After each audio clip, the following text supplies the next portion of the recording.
રાકેશ પણ જોડાયેલા છે। રાકેશ, જે રીતે મહાશિવરાત્રીનો પાવન પર્વ ચાલી રહ્યો છે, સુરતી લાલાઓ કઈ રીતે ભક્તિના રંગમાં રંગાયા છે?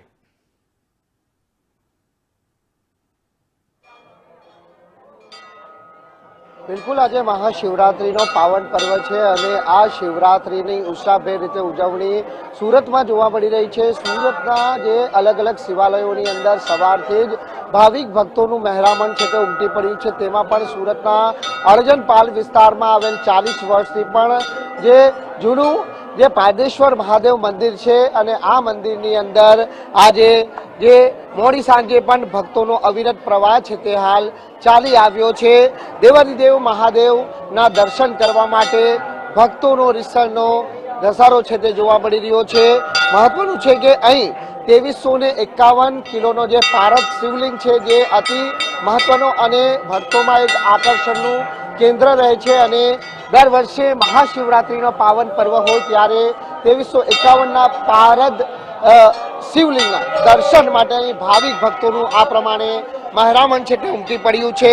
હર હર મહાદેવના નાદ સાથે આજે શહેરના તમામ જે શિવાલયો છે તે ગુંજી ઉઠ્યા છે।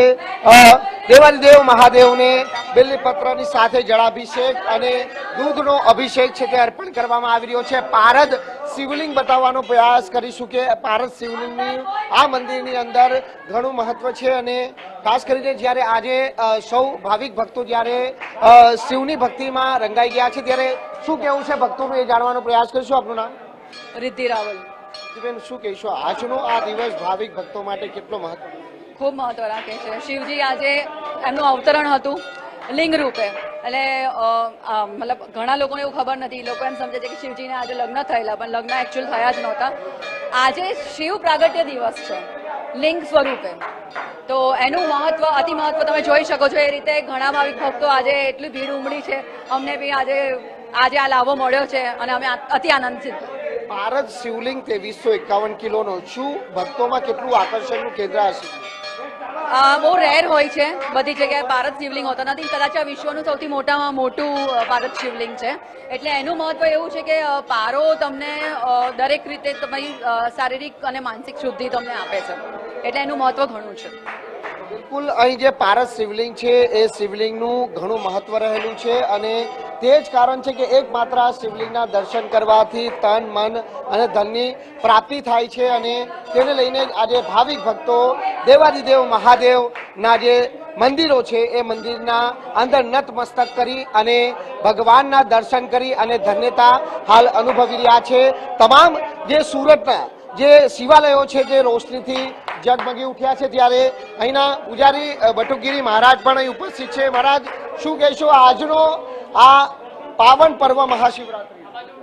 આજ અટલ તીર્થ યાત્રાધામમાં દર્શક મિત્રોને હાર્દિક શુભકામના। મહાશિવરાત્રી પર્વ ખૂબ જ ધામધૂમથી આજે મનાવી રહ્યા હોય ત્યારે સુરત વિશ્વનું એવું પ્રથમ શિવલિંગ, ભાઈ અવાજ ઓછો કરીને, વિશ્વનું પ્રથમ શિવલિંગ 1751 કેજીની પિંડી સાથે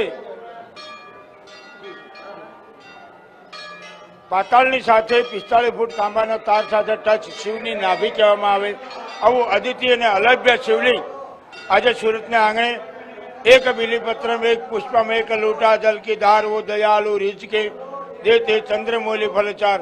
મિત્રો, કોઈ પણ શિવાલયમાં જઈને આજે શિવની આરાધના કરવી, નમસ્વાય મંત્ર, ઓમ ત્રંબકમ યજામહે સુગંધિ પુષ્ટિવર્ધનમ ઉર્વારુકમિવ બંધના મૃત્યુર્મોક્ષિમામૃતાત મંત્ર વડે અભિષેક કરવો, તેમજ અટલ આશ્રમ દ્વારા 1100 લીટર ઠંડાઈનો કાર્યક્રમ, લઘુરુદ્ર, બ્લડ કેમ્પ તેમજ શિવ તાંડવ વગેરે કાર્યક્રમ સાંજના, અત્યારે પણ ભોજન બંધ થયું હમણાં, અત્યારે 4 વાગ્યાથી તે અત્યાર સુધી ભોજનની વ્યવસ્થા 20 થી 25 હજાર માણસોએ ભોજન ગ્રહણ કરેલું છે। આવો આપણે પણ શિવની આરાધના કરીએ। આવો પધારો અટલ આશ્રમ તીર્થમાં, આપનું હાર્દિક સ્વાગત છે। બિલકુલ, દેવાધિદેવ મહાદેવના દર્શનની સાથે સાથે જાહેર ભંડારા સહિતના વિવિધ કાર્યક્રમો મંદિરની અંદર કરવામાં આવ્યા છે અને તેનો સંપૂર્ણ લાભ છે તે જે શિવ ભક્તો છે તે ઉઠાવી રહ્યા છે। સુરતના તમામ એક શિવાલય બાકાતના હોય કે આજે ભક્તોનો અવિરત પ્રવાહ છે તે શિવાલયોની અંદર જોવા મળી રહ્યો છે। જી આભાર રાકેશ આપનો।